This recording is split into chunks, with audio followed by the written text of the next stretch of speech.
بالتعاون مع المستثمرين أيا كان، مع هؤلاء أو غيرهم. شكرا. شكرا لك يا شيخ. سعداء جدا.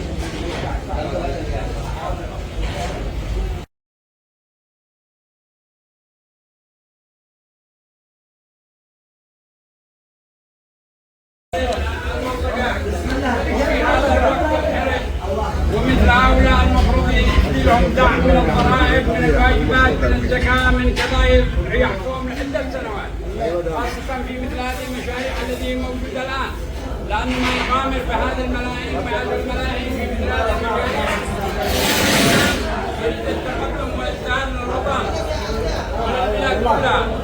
هذا المحل مثلا يشغل لك 100 أسرة، 100 أسرة وأكثر يشغلها ويعطيهم الخير. تمام. وهذا يعني شيء عظيم وشيء جميل أن مثل هؤلاء المستثمرين أن يضحوا بمئات الملايين في هذا المشروع، فعلى الدولة أن تدعمهم وأن تأخذ بيدهم وأن تشجعهم.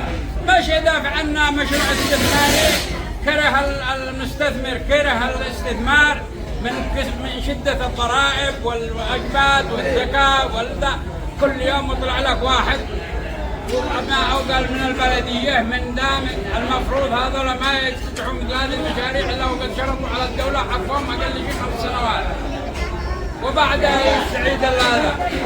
ما بالله نشوف اللوحة تتركب وجينا قلنا هيا بسم الله اقطع رخصة، اقطع تصريح، اقطع ضياء، ضريبة، لو ما نكرهها ورجع يسافر له خارج الوطن يستثمر. فعلينا أن احنا يعني نشجع المستثمر في وطننا، وخاصة في هذا الوقت الحرج والوقت الصعب. احنا في عدوان محتاجين لأي مستثمر، لأصغر مستثمر.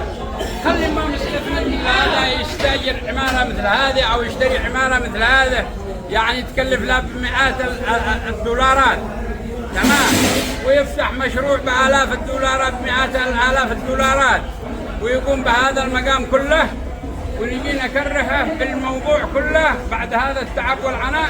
يقول لك أنا جيت استثمر في هذه البلاد على أساس بلادي ووطني، حبا في الوطن، تمام، وعلى أساس ما أروح بلاد الخارج أو أسير بلاد أي بلاد وأستثمر.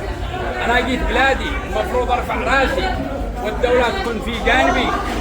هذا ما أردت أن أقوله. شكرا جزيلا، ربنا يعطيهم الخير، وإن شاء الله تقدم أفضل ومنتج يعني ممتاز جدا. أنا ما شاهدت اليوم في هذا المبنى يعني حقيقة يعني يثلج الصدر صراحة. يعني فأرجو وأطلب طلب وأناشد الدولة وأجهزتها بالتعاون مع المستثمرين أيا كان، مع هؤلاء أو غيرهم.